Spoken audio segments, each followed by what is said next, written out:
there's a lot of data. I'll put it in the show notes about the safety of microwaves and all these myths kind of pretty much getting debunked across the board.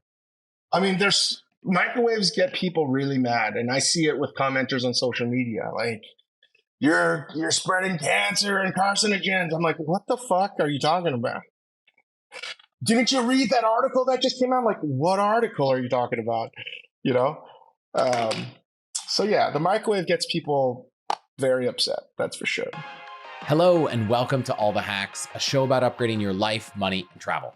My guest today is David Chang, a culinary icon known for founding the renowned restaurant group Momofuku. But wow, has he done so much more.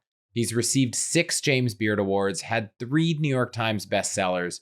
He hosts 2 podcasts and has 4 original TV series. With a resume like that, we could take this conversation in so many directions, but I want to focus on cooking at home, which is not only something Dave is super passionate about, but it's also the title of his most recent book that he released during the pandemic. And if you didn't know, Dave is on a mission to empower people to become masters of their own kitchens. We're going to cover a range of topics like his favorite easy home cooking techniques, some underrated ingredients, a lot of home cooking hacks, the biggest of which might be using your microwave more, a device he's called the single best piece of equipment in a kitchen, and so much more. Before we get started, if you could give us a thumbs up, it would definitely help the algorithm. And if you're new here, please consider subscribing. Okay, let's do it.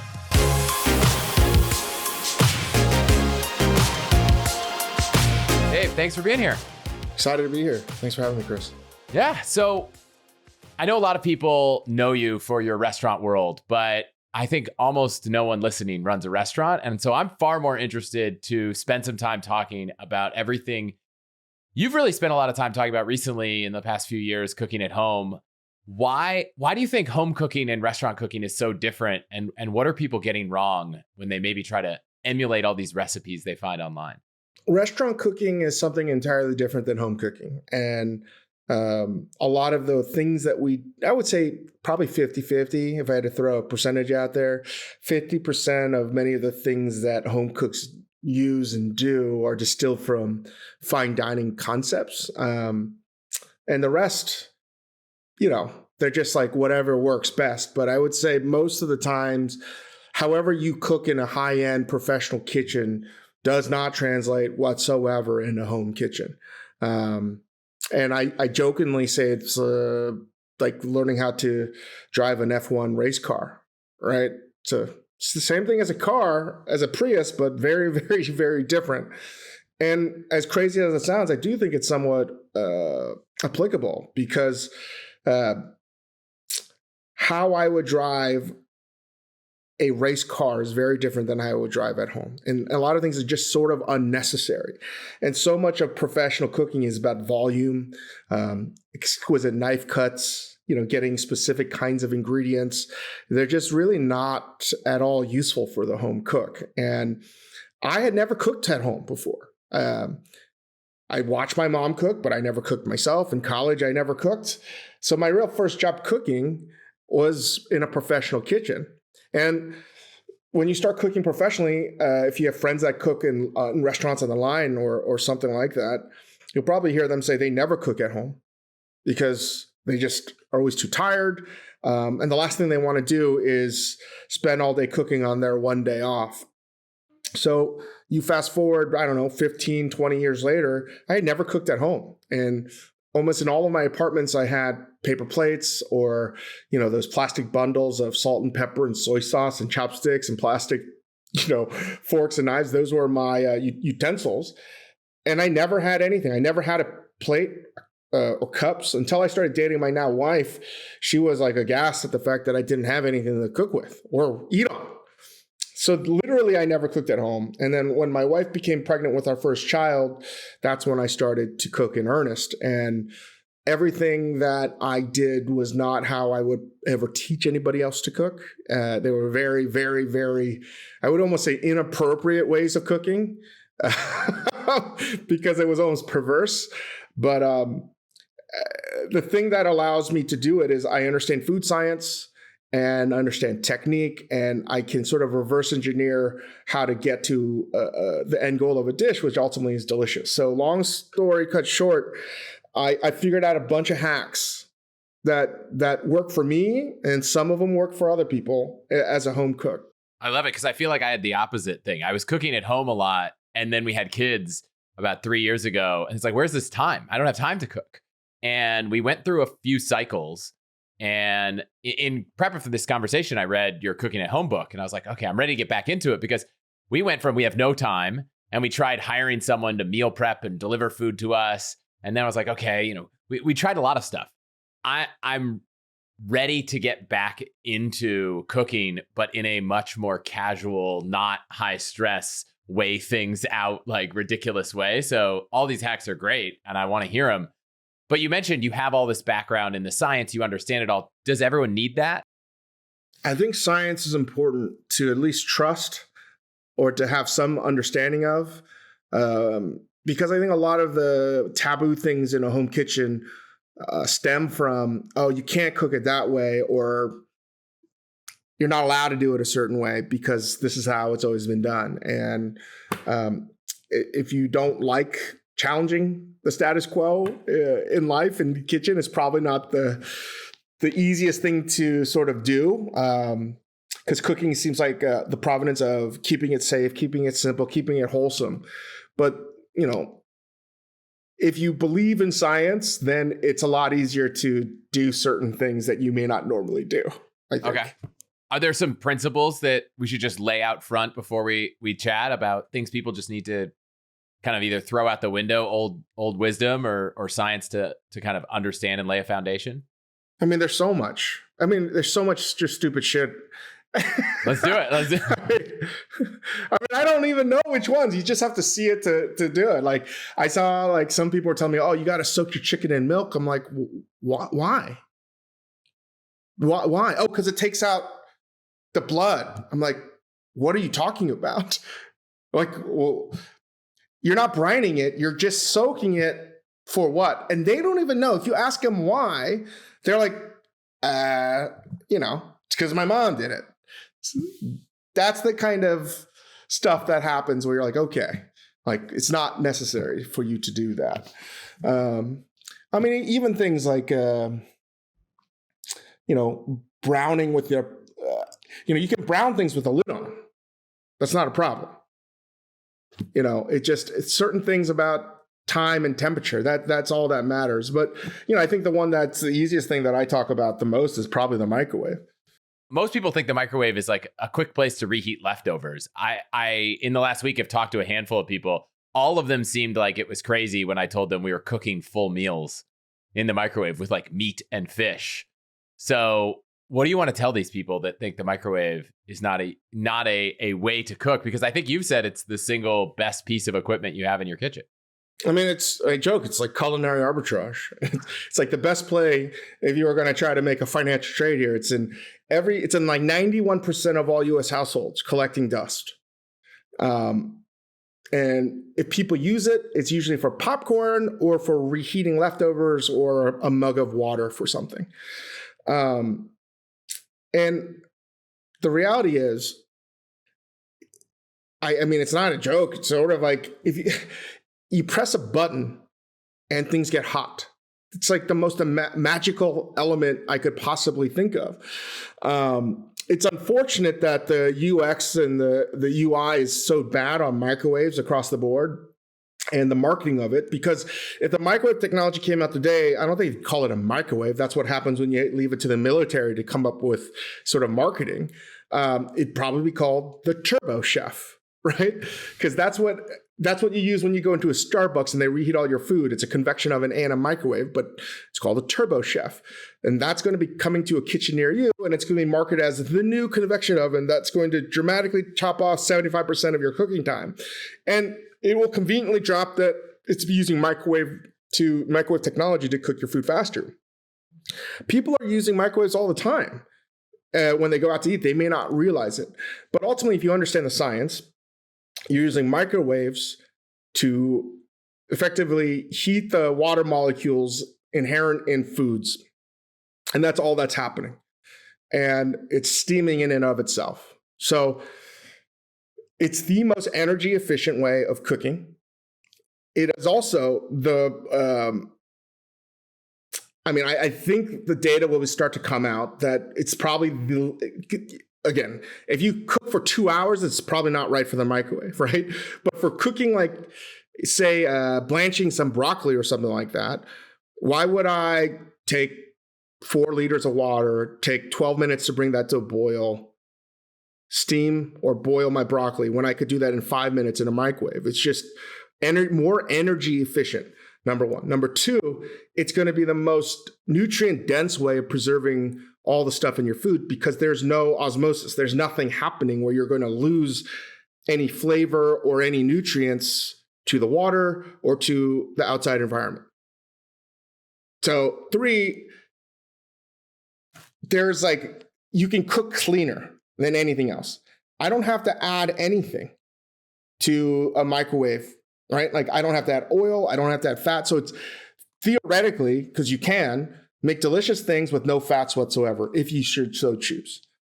And it's, if you look at it just as a steamer with an ability to, anything that is steamed or basically it's really good for anything that doesn't need to be crispy, right?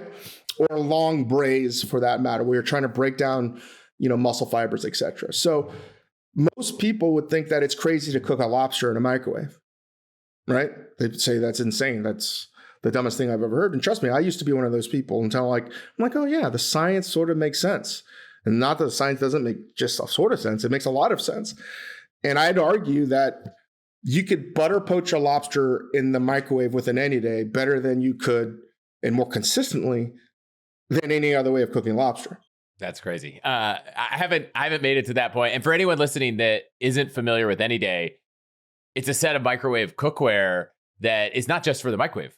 The one thing you didn't put in your points was the thing you're cooking with is also the thing that you can store leftovers with, and the thing that you can put on the plate to serve with.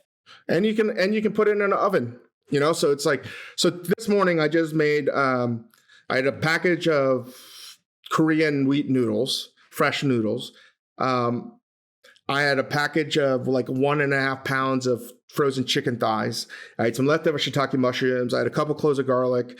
We're leaving town on Friday, so I just want to use all the stuff we have in the house.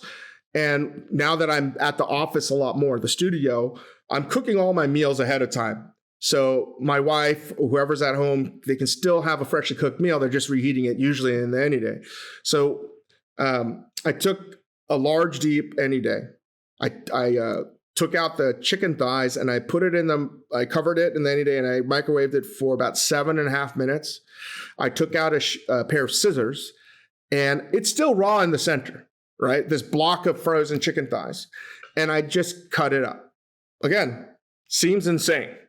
Taking scissors, kitchen shears, and I'm cutting into little bits. The main reason why is, as a home cook, I don't want to wash more dishes than I need to. I'm always worried about cross-contamination with poultry. So it's not like I want to use chicken, put it on. So if I take the chicken raw, put it on a cutting board, I have now chicken all over my hands. I'm going to cut it. So I have to wash the knife. I have to wash the cutting board. I have to wash my hands multiple times if you're going to do it correctly.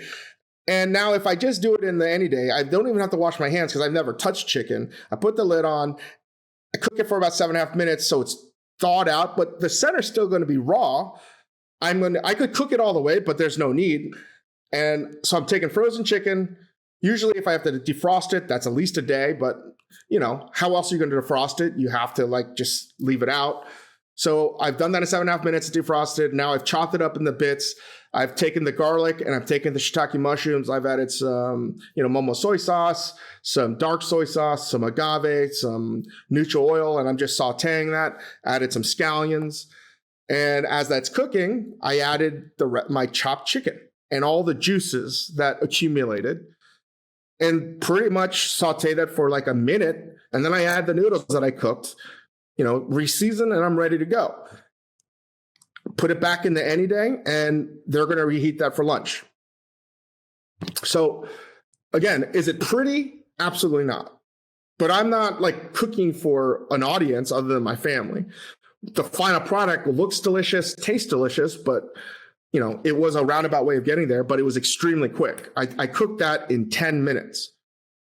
While the water was boiling, I microwaved the chicken. So to do a delicious dish in 10 minutes, I mean, it's hard to beat. Yeah, I've had a great experience. In fact, I think I'm going to talk with the team. So I'm just going to tell everyone listening that by the time this comes out, hopefully if you go to allthehacks.com/anyday, we'll have hooked up a deal for everyone to check it out. But I have a couple questions. Are there other things that are uncommon that you cook, fish? I think you've talked about veggies. I mean, lobster, listen, I say lobster because that's the people go, what the fuck? But the reality is if you just like eating vegetables, it's what you're going to use all the time, every day. If you have kids, it's how I cook almost everything for my kids as well. Vegetables work extremely well. Frozen vegetables work really well. I make gravies in there, and I can make a one-pot mac and cheese from scratch faster than a box mac and cheese. That tastes way better. But my kids probably will still want to eat the box mac and cheese. And when you're making it, is it just throw in water, pasta, butter, cheese, you can throw it in, or? Well, yeah, a lot of it's, again, just understanding the food science of it all. So if I add water just to cover the macaroni or any pasta shape, and I add some salt, but not too much salt because the salt's going to reduce, right? Because I'm going to evaporate most of the water away. I leave that uncovered for, I put a cup and a half to 2 cups of pasta, cover it with water so it's barely, maybe a couple millimeters over the pasta itself. I'll pop it in the microwave uncovered and then I eat it for about 9 to 10 minutes. I will take it out. That water now is going to be concentrated with starch, right? So It's going to be almost viscous. But I want to microwave it to the point where most of the water has evaporated. There are some left for the same reason when you make pastas. A lot of times you're adding at least a scoop or 2 of the pasta water back into the sauce because of the starch that's now in the water.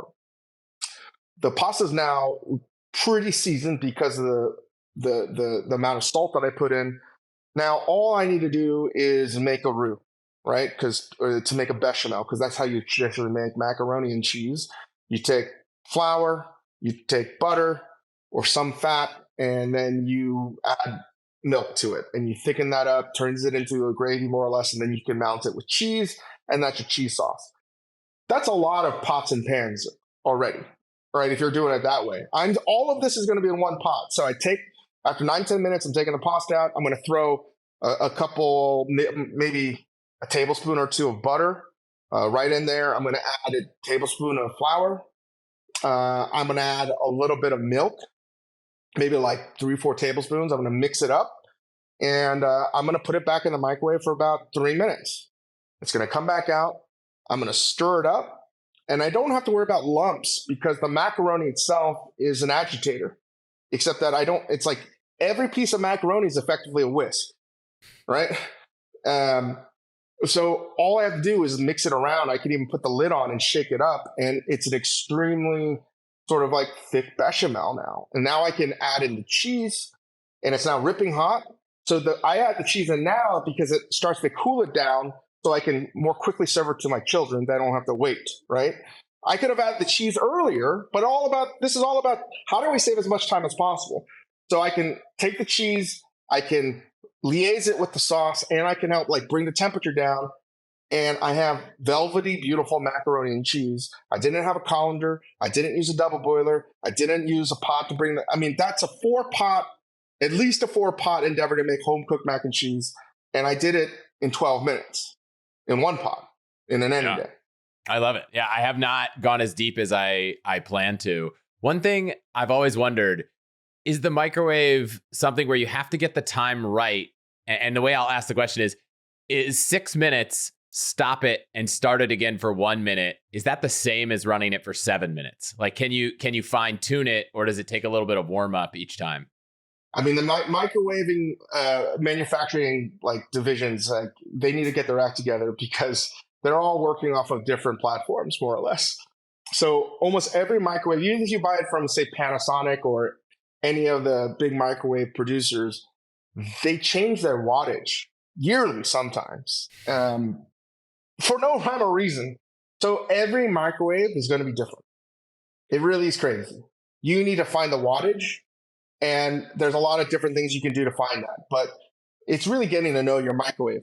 And the wattage really has a lot to do with the time. So the things that are going to affect the microwave are no different than, say, cooking turkey. If you put an 8-pound turkey in, it's going to cook way faster than a 28-pound turkey. Things like the laws of thermodynamics don't change in a microwave, right? So, it's if I put a huge piece of pork butt in that I'm trying to cook, it's going to take a long time, right? No matter what the wattage is on the microwave, it's going to take a long time. But again, if we're cooking pasta and I'm trying to bring some water to a boil, a lot of that depends on the power of the microwave. So some microwaves might be able to do that in 7 minutes. So the microwave I have in the studio is less powerful than the one I have at home. So you can really screw up a recipe pretty quickly if you don't get it dialed in. And the other thing people don't use is the power levels of a microwave. Again, I hope to one day make a microwave, but the first thing I would do is change the interface where I don't have to press a button after I put in 6 minutes to find power level 30 and then press start. It's so not intuitive whatsoever. The power level, all that is if I say power level 30, it basically means for every minute, it's only on 30% of that time. Interesting. The waves are only hitting 30%, right? It's on 30%. And then you can hear the microwave click on and off when it's at a lower power level because it's not hitting the food with microwaves consistently. So it's not actually reducing the strength, it's just reducing the time of all the microwave doing its thing. Correct. And you can cook very, very delicate things. You can cook some of the most beautifully steamed fish in a microwave. Again, I love steamed fish. The older I get, it's not just because I love Cantonese food, just steamed fish is just dope. The older I get, the more I want to eat steamed fish. But I don't have a double boiler, and I'm not going to steam fish in a wok setup. You know what I mean? Again, things that are easy to do in a restaurant are not so easy to do at home. How often do you eat steamed fish? Probably not that much, right? I can't even think of it. It's almost always on a skillet. Right. Or in the oven. And steamed fish is delicious when you have a nice piece of fish. So these are things that you can do.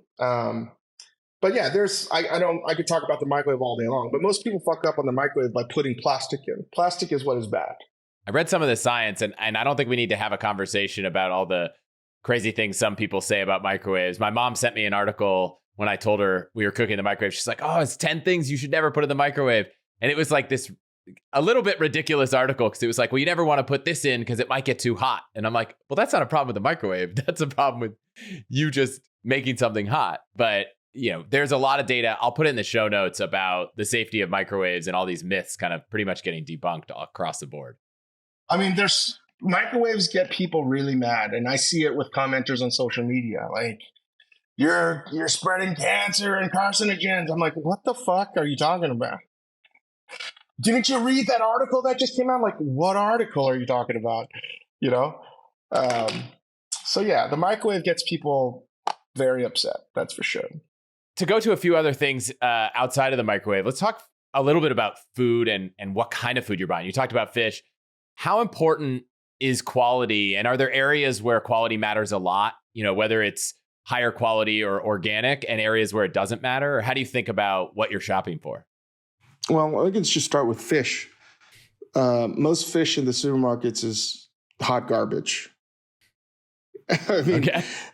It just is even the best supermarkets have dodgy fish markets. It is not that way in Asia, for a lot of Asia.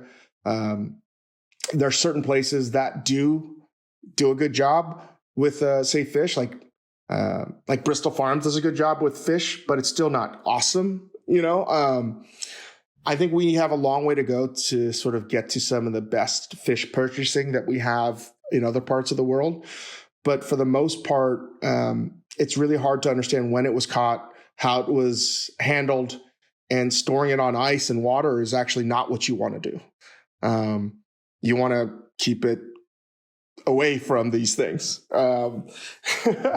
So again, like how things are handled in a professional kitchen are very different than what you see at a supermarket. So more often than not, I think sometimes the best fish is maybe sometimes the salt cod. Okay. Or the frozen fish. I mean, I have a lot of frozen fish. Whether it's organic or not, let's just worry about the quality first, right? The freshness levels. I know the floor on a piece of frozen fish is way higher than the floor of a, potentially fresh fish. The ceiling is lower as well, but at least I know exactly what I'm working with. I do think there's probably mislabeling. There's just a lot of the handling is wrong, and I think that's maybe human error. But I tend to buy more fresh fish from fish butchers that I know, or from the restaurant. There's a place in LA that's great. It's called The Joint. And there's a lot of fishmongers via the pandemic that started selling fish from wholesale originally to now retail. So I think that's going to become easier. But I would predict that in the next 5 to 10 years, you're going to see wholesale changes in how supermarkets handle their fish, for sure. Mainly because they're going to have a longer shelf life of fish if they handle it a little bit differently. Well, when you say frozen fish, do you mean like, you go to Safeway and you see like bags of frozen fish in the freezer section, or is this kind of? Yeah, I'll take that all day long. Okay. Yeah. No, I mean, I'm asking. I feel I'll like I'll take that all day long. I tend to not eat that much. Like I don't, I am like the worst kind of food snob. I eat super high end stuff and super lowbrow stuff and everything in between. But I don't necessarily. What I want is a piece of fish that I know has been handled right. And if it's not organic, that's fine too. Like I have Arctic char, that's frozen, that's not organic or wild. I'm okay with that, right? Where I'm not okay with is, say, salmon. I think salmon is a seasonal fish, and it should be smoked or preserved. But having, Ora Kings is good, and that's from New Zealand. But for the most part, there's striped bass from Mexico that's farm raised. Not all farm raised is the same. Number one, I don't love farm raised salmon, mainly because of how it's raised and how it's fed. So that's I just try not to eat things like that. But do I? Yeah. Sometimes I'll go to Trader Joe's or something and I'll buy some just because I know it's what my kid will eat. And I'll take a cut of salmon that I know is okay. You know what I mean? Like it's really hard to judge the freshness on something. Again, I guess I just opened Pandora's box because we could talk 2 weeks about fish programs in general. So I don't know where to begin. Well, I mean, I'll throw people the direction of your podcast because I feel like one of the most fun things that I've heard you do is you just go deep on one thing. So I bet that somewhere in those episodes, there's something on fish or something like this. So if anyone wants just a deep dive on any of these topics, I bet there's something there. So I'll throw that out. People should buy some salt cod. It's a delicious thing. Most of Europe wouldn't be here today if we didn't have salt cod. So honestly, salt cod is wonderful. They take something that was plucked from the ocean at its peak freshness and then preserve it in salt. So it's I'll eat a lot of tinned seafood too. That's fine. Just because exactly how it's processed. And another thing is frozen vegetables. I would say a lot of frozen vegetables, I don't know all clearly, but frozen vegetables get a bad rap. But very similar to frozen fish. I would take frozen peas over fresh peas any day of the week. Because the starch content changes on peas unless you're literally plucking it that day and eating it that day. And not everyone's so lucky to live in the Bay Area or Southern California where you might be able to get fresh peas that day. That there's an idea with farmers that I talk to, day shucked peas, because that's how some chefs want it, right? Because of that perfect sweetness level before the sugar turns to starch. Well, that's a very hard product to come by. Well, a frozen pea is literally plucked at its peak sugar level and then frozen immediately, flash frozen. So again, the floor is definitely like higher than a fresh pea, but the ceiling is not that much lower. So there's a lot of things, if you start asking yourself, is it better or worse? I don't think that's the right question. And even going back to fish, it's like, what are you looking for, right? Are you looking for a piece of fish that tastes delicious and that, is of like high quality? I don't even mean, I think freshness is the word that is important, but even freshness isn't the right word, because a lot of fish, I think moving forward, is going to be dry aged. Right. So how are you going to sell a fish when people ask, is it fresh? And if you say, if I'm behind the counter, I'm like, no, that's been aged 32 days. That's going to throw people for a loop. Yeah. And how much of is this thing taste good is the food? Or I think you said like one of the most important things people should learn is how to season things. Is that equally more important, less important than the freshness when it comes to, at the end of the day, I assume as long as you're not getting sick, what's most important is, does it taste good? Yeah, of course, but a lot of times, the reason I talk about water is if you store it in ice and water, it sort of accelerates the production of ammonia in fish, right? So it's counterintuitive to like keep fish away from sitting on ice, right? So it doesn't matter what kind of fish. If it tastes like ammonia, it's not going to be delicious, right? So we put that away. It's almost why I like, let's just say I use a block of frozen fish, right? I get some frozen sockeye salmon, which I don't love. I don't like sockeye, but it's something that I might serve to my child. What I'm looking at that is really is like, okay, I could turn this into something that's tasty, right? In and of itself, maybe not so delicious as say a king salmon. But what could I do? I could add some soy sauce. I could add some herbs. I could add a little sugar. I could turn that into teriyaki. So I'm just trying to always figure out, like, how do I make it tasty, right? And you can't really do things you can make good food with bad product, but it's really hard to do consistent. Yeah. And when you're trying to make things tasty, do you think there's some underrated ingredients that people should be keeping in their kitchens to make things taste better that they're probably not using right now? I mean, people should cook more with MSG, but they won't. Why? Like, as someone who's done zero research, other than I feel like I know that there are a lot of people that say no MSG, which inherently makes me assume it's not good. But based on what you just said, makes me think maybe that's totally. Again, it's like science. Show me one scientific report that proves that like MSG is actually bad for you. It's usually these like really faulty double-blind studies. Like it's always a screwy study. You can be sensitive to MSG, but you can't be allergic because it's a glutamic acid. You die if you are allergic to glutamic acid, right? You need it to survive. It just so happens that it can also be very delicious. And when you dry age beef, you produce and harness more glutamic acid. With the production of certain fermented foods, create a lot more umami. MSG, monosodium glutamate. So the artificial form is created, and that's what you can sprinkle on, but it's naturally present in so many fucking foods. Parmesan is basically just dairy MSG, right? I've talked about it a lot in like, say, our Ugly Delicious episodes. The reason I get so upset about it is because it's these similar to the microwave. It's something that is widely held to be true on what, and these are the ideas that I really like in food and culture in general.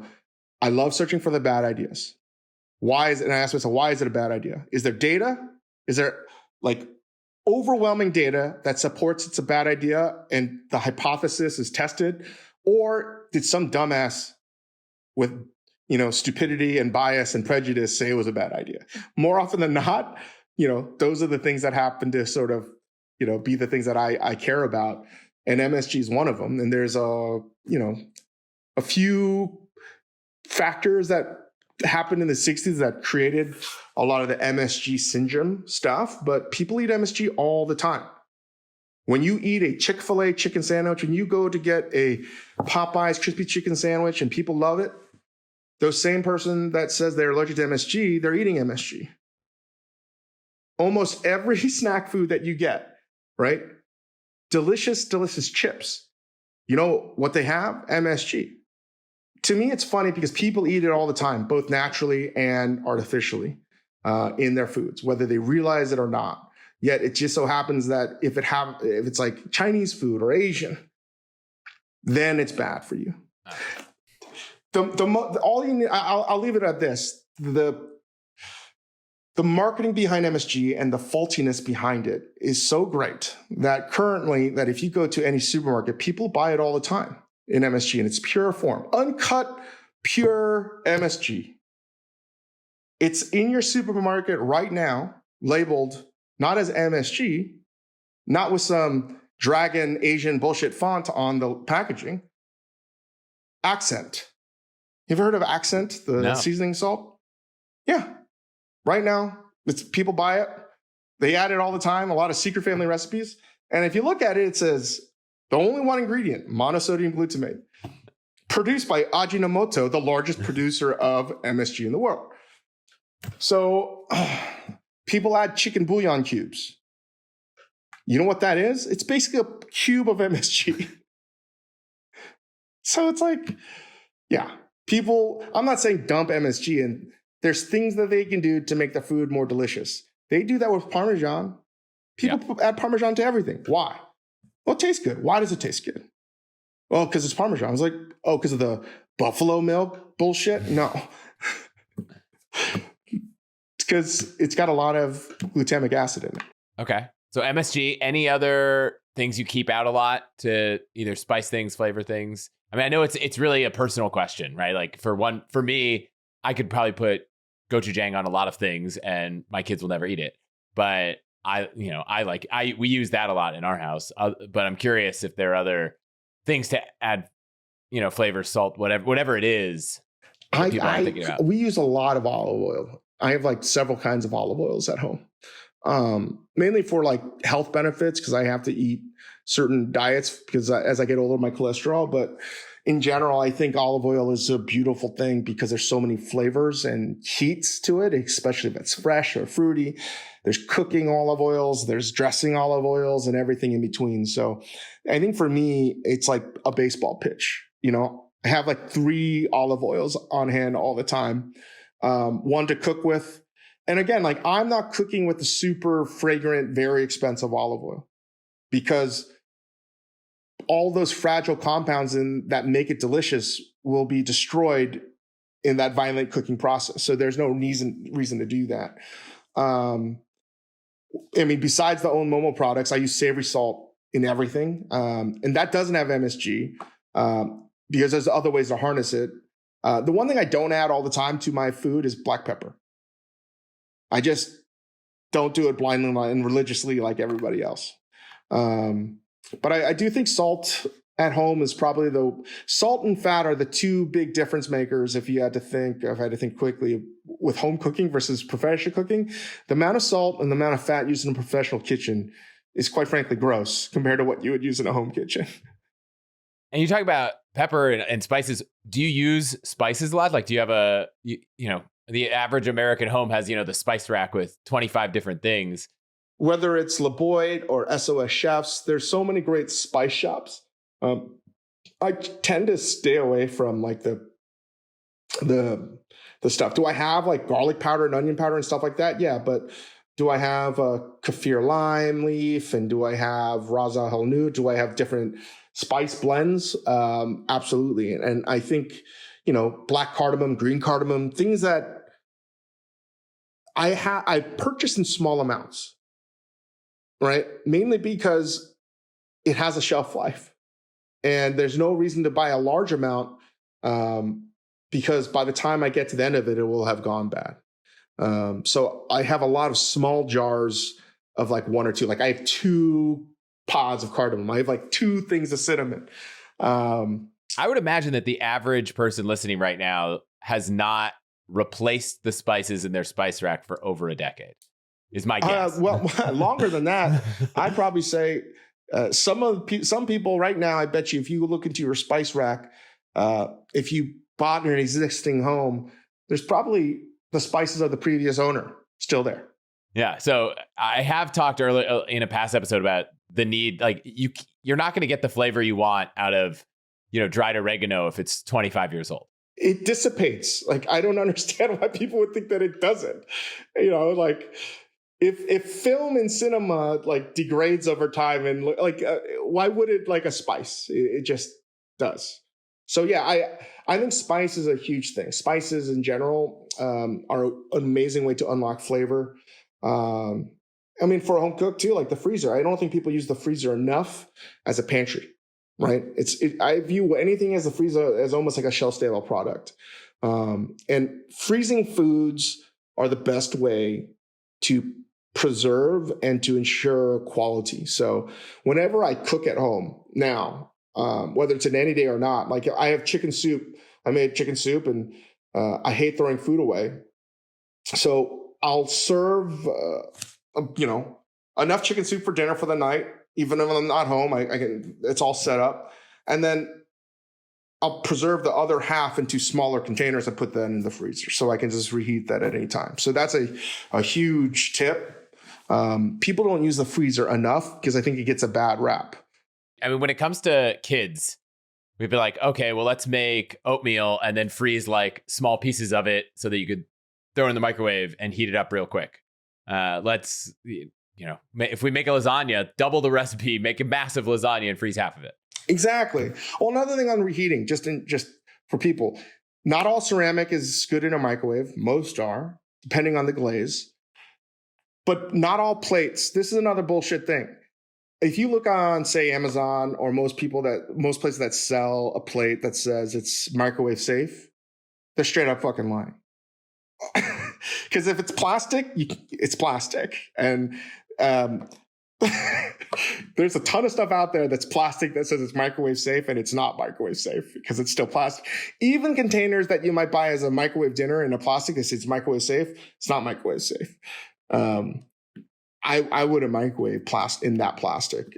And the only things you can microwave safely are silicone, certain shapes of metal, and glass. That's it. Yeah, I think the metal one will throw people, but that's for another conversation. And then when you buy ingredients, is there an argument to just, you talked about how you could just cook chicken straight out of the freezer. I think one of the things that we've found ourselves is, you buy ingredients, you're like, it's running late, it's expiring, throw it in the freezer. Is there an argument to just put it in the freezer right out the gate? If you're not sure if you're going to use it for a while? And I mean, yeah, that's basically how my mother cooked.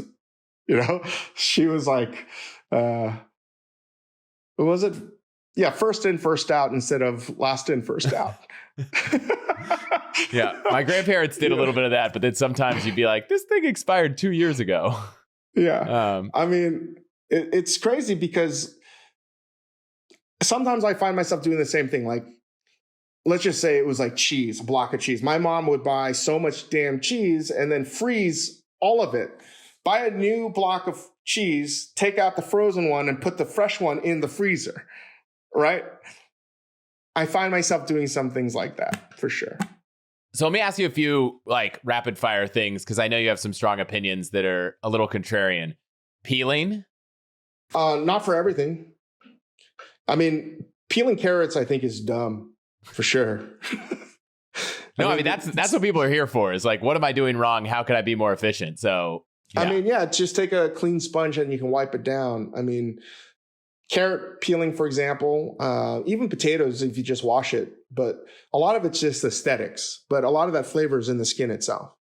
What about ginger? I feel like that's the most pain in the ass thing to peel. No, ginger's easy to peel if you just use a spoon. Okay. How do you peel I peeled ginger? with a spoon, but sometimes the ginger's like so small that you're like, if you get a big piece of ginger, great. If you get one of those like Fraggle all around, you're like trying to dig around and break off the nubs and all that stuff. I'm like, but you got to peel with the right amount of pressure, because if you even with a spoon, if you peel it, you can cut through those knobs. Okay. With the spoon. Okay. But in general, like sometimes I might just, if I'm lazy, I'm not peeling the ginger. I'll just give it a quick wash. Fruit, wash all fruit. Yeah. But I don't wash. If I go to the farmer's market and I get like berries and blackberries and raspberries, I don't wash them. I wash them before I'm going to eat them. My wife has been experimenting with what's the way to make berries last the longest. And like the answer is not wash them and put them in the fridge wet. It's like Get them as dry as possible. Like put a paper towel around them, like do what you can. So that gives them a lot of extra shelf life, we've found. I feel like I grew up in a house where it's like you get a piece of chicken, you get a chicken breast or chicken thigh, and it's like trim off all the fat of the chicken and then cook it. Waste of time, or that's a sad dinner or whatever that is. Okay, so no, leave it all on. No, I mean, like, well, that's your friend. Why do you want to cut that out of your life? It's ridiculous. Yeah. Okay, and then last, you talked a lot about kids. Any tricks for people with kids that have made your life easier? I'm probably not the right person to ask, because I think if they ever develop some kind of eating disorder, it's because of me, because I make them whatever they want. I'm the worst kind of parent. They tell you, offer one thing to your child, and if they don't want it, then you should just like hold it aside till they eat it later. Not me. I can't. I end up making like sometimes 4 things. 5 things until they eat something, because as a parent, all you want to see is them consuming some kind of calories. That's all I want. So I've been known to make quite a few things quickly for them, and I think they understand the power they wield over me now. So, but I would say like the one thing I as a quick thing to try for your kids is a crepe. Do you make crepes for your kids? I don't think I've ever made a crepe for my kids. I've made it before kids, but. All right. Well, again, there's restaurant crepes and then there's home cooking crepes. And most of the things I say that I cook at home, I would never cook it that way in a restaurant, right? In a restaurant, you need a specific shape and thickness and aesthetic. So you need 1 egg to 1 cup of milk to 1 cup of flour, basically. And you could add olive oil or some kind of butter, melted butter. And I put that into like a little blender, and that's it. Very, very quick. On a nonstick pan or black steel, you just pour a little bit over medium heat, and then that's it. So you want to get the right thickness, but it doesn't matter. You just want to get as thin as layer as possible. And then now you can turn that into just about anything. I can turn that into sort of crepe pancakes. So it's not necessarily traditionally pancakes, but then I can sort of roll them up like they're crepe Suzette or something like that. And then just what I'm trying to do with something that is like a crepe is constantly change the shape and form of it so it looks like it's different to them, and put different fillings in. So if it's a crepe, then I can get it more crunchy on the bottom. I can get it super crisp, like it's almost like a tortilla, and I can put cheese and ham, and I could turn that into like a crepe quesadilla like thing. Or I could even crack a scrambled egg in there, put some cheese and some bacon and roll that up. So it gives me a lot of flexibility. And I found that if you are sort of stuck in your ways of presenting something to a child, then you're going to be limited. And I think being able to tweak things on a daily basis prevents them from getting bored from eating. So the crepe is the only thing left in my pitching arsenal that they still can't hit. and part of this is just getting comfortable with experimenting. Any, words of wisdom to someone who feels like, gosh, they have to follow a recipe for everything they're doing? Oh, we wrote a book during the pandemic, cooking at home. And I posit, and even though it sounds ridiculous, that recipes are actually responsible for bad cooking. Because if you follow recipes, and I see this a lot, like if I post something or I make something, someone's like, oh, how'd you make that? And I give them like, I did this and this. And they ask like, no, what are the exact measurements? I think most of the best cooking in the world happens with no recipes. It just so happens that in America and some of the Western world, people can't cook without recipes. I find it that long-term, it's probably hurts your ability to develop intuition.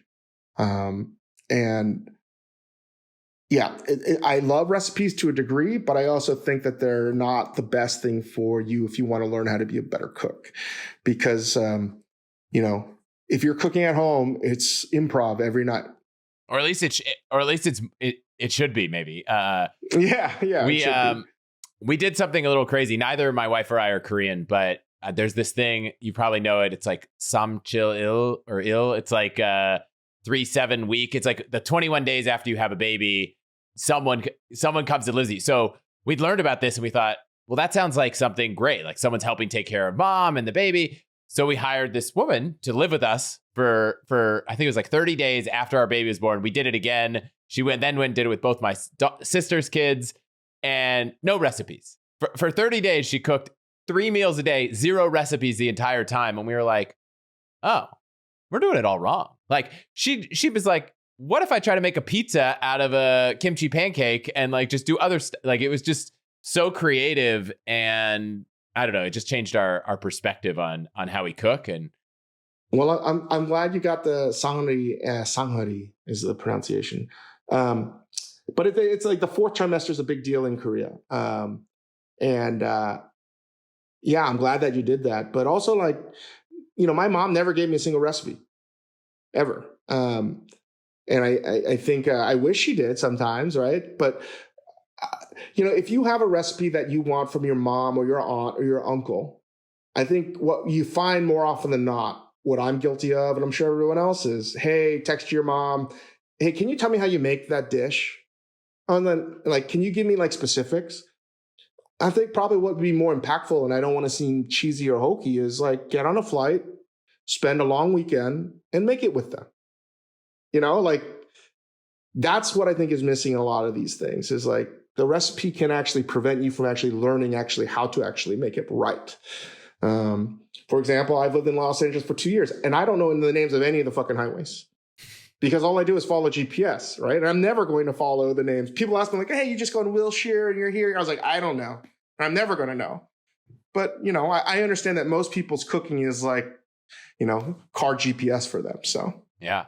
I know you're not focused as much on the restaurant thing, but I asked some listeners if there's any questions I should ask you. One thing people want to know is when you go to a restaurant, how do you decide what to eat? Is it just whatever you want, or are you trying to figure out what the best thing is? And what tactics do you have for someone who's like, I want to find a great restaurant, have a great dish, and I don't know anyone. It's not like I'm friends with the chef. So maybe the answer is you don't have to do that because you know all the chefs. But what would you tell someone who doesn't know that?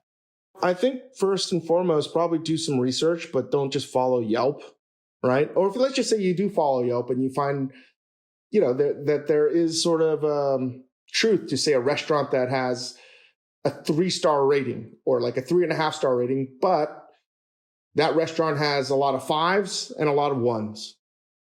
That right off the bat looks something that's probably going to be awesome, right? If you dive deeper into the data and you realize most of the people that give it 1s are people that don't understand the kind of cuisine. Most people that give it 5s are the people that do understand the cuisine. Like, that's probably a good thing. So the numbers don't always tell you the truth, what's behind it. I also think it's probably best to just like use the guides that are there to do your own discovery. Finding what's best is sort of ridiculous. And I know that's easy to sell and easy to explain. But for example, if you go to Tokyo and you go to any of the really sushi expert aficionados, right, that I know, if you say, hey, I want to go to the best sushi restaurant, they're going to erase you from their phone. Because it's just like, you're just a dumbass to them. It's so over reductive. I think what they want to say is like, do you understand the nuance? And to understand that at any given moment, there might be like 5 to 7 serving the best stuff that night. So a lot of it is like the feeling, the price range, right? And I think doing the homework never hurts, but the best thing to do is just to go out there and do it yourself. And I think the hard thing clearly is people are on a budget and they can't go eat out all the time. So I think at that degree, it really doesn't hurt to go to the places that are like tried and true, right? So like, for example, in New York, if people were saying, hey, where do I go? My parents are there. My grandparents are coming and like, it's a good celebration for like 8 of us. And they really want to like blow it out. I'd say like, go to Le Bernardin, or even if it's late, go to Le Bernardin. Because like, it's a kind of restaurant that can make everyone happy and it's delicious. And it's not like a 4-hour tasting menu, If my friend who I know likes to spend a lot of their disposable income on high-end restaurants, and I know that like they're coming to town and they want something, I'm just like, okay, I got a table at Brooklyn Fare. Like, you know what I mean? Like each restaurant probably has a purpose, right? Some are catch-alls, some are specific. If I was in San Francisco, it's like, okay, like, well, think about Corey Lee, the great chef, my good friend. He has Benu and he has San Juan, the Korean barbecue spot. One is for a specific occasion, for dining. Dining is very different than eating, right? Yeah. Dining is feeding your brain simultaneously, and eating is Sanhong Wan, which is delicious and everyone gets it. So again, part of it is understanding and reading the room. I think before you even figure out where to go is like, who am I eating with? And like, what is the desired result? And if you're thinking like, hey, I just want to check the box, I want to go to a 3 Michelin star restaurant, then like the Michelin guide isn't always the best indicator, but it gives you a sense of what is there. And even all those lists give you a sense of where to go and what to eat. But at the end of the day, I think going on the chat rooms, just reading everything possible. Instagram is a great feed. Like if you find the gourmands out there, if you follow them, like Little Meg in Japan is a perfect example. I think she's one of the great connoisseurs of food in the world. Where she eats is the good shit. You know what I mean? And that's what we have right now. We live in a world where you have instant information to a degree, and you have people that are doing the work for you. You just got to find those people first. So before even going online, I would probably find the people that like you follow, that you might like, you get a sense of, oh, if they like something, I might like something too. And they're almost like a proxy. So that's another recommendation that I would have. Follow people online. Yeah, one tactic I have always used is find a restaurant that you like, that you have liked, for 5-10 years, and go look it up online. And invariably, there's probably a restaurant you like that's like a 3-star restaurant. And you're like, whoa, it breaks your brain because you just assume that a 3-star restaurant on Yelp might be bad. And it just changed my perspective. I was like, oh, I actually like this restaurant. The internet says it's not a great restaurant. So maybe I don't always have to trust the internet. Well, yeah. I mean, again, like I'm looking for the either or numbers, right? If it's a 3-star restaurant where every review is a 3, that's probably not for me. I'm looking for, wow, you either love it or hate it. Yep. When I was doing some homework, I was looking at, you got a show coming out on Hulu.